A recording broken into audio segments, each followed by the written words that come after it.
শেখ হাসিনাকে ফেরত দেবে না ভারত, দেশটির এমন রাজনৈতিক সিদ্ধান্তের কথা শুনেছে বাংলাদেশ। তবে এর বিপরীতে কোনো হঠকারী সিদ্ধান্ত নেওয়া হবে না। উপদেষ্টা মাহফুজ আলম জানান, সার্বভৌমত্ব ও জাতীয় স্বার্থ অক্ষুণ্ণ রেখে সব রাষ্ট্রের সাথে বাস্তবসম্মত সম্পর্ক চায় অন্তর্বর্তী সরকার। নতুন বাংলাদেশের পররাষ্ট্রনীতি কেমন হবে তা নিয়ে সংলাপের আয়োজন করে মন্ত্রণালয়।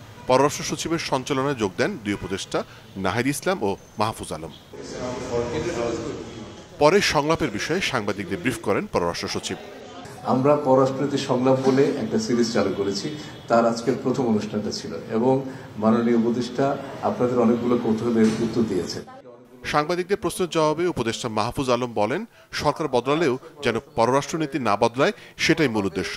এছাড়া বিচারের জন্য শেখ হাসিনাকে ফেরত দেওয়ার বাস্তবতা নিয়েও প্রশ্নের জবাব দেন তিনি। এটা একটা পলিটিক্যাল ডিসিশন ওনারা নিয়েছেন যে ওনাকে ফেরত দেবেন না, বা এটা আমরা শুনতে পাচ্ছি। কিন্তু রাষ্ট্রের জায়গা থেকে আমাদের যেটা দরকার, সেটা আমি যেটা বলছি, আমি একটা কথা বলেছি, সেটা হচ্ছে প্র্যাগমেটিজম দরকার। কোনো রকম হঠকারিতা আমরা করতে পারি না। আমাদের রাষ্ট্রের সার্বভৌমত্ব, আমাদের জাতীয় নিরাপত্তা এবং আমাদের অখণ্ডতা, এটা হচ্ছে আমাদের national integrity, national security and sovereignty. এই জিনিসগুলো হচ্ছে আমাদের জন্য প্রাইম। আমরা আমাদের জায়গায় কিভাবে আমাদের শক্তি বৃদ্ধি করা যায় ওই দিকে মনোযোগ দিতে চাই। মাহফুজ আলম বলেন, তার বিশ্বাস বাংলাদেশের পররাষ্ট্রনীতি কোনো নতজানু নীতি হবে না। আমরা চেষ্টা করি যে বাংলাদেশের স্বার্থটাকে সবার আগে রাখার জন্য। মোর্শেদ হাসিব, চ্যানেল 24, ঢাকা।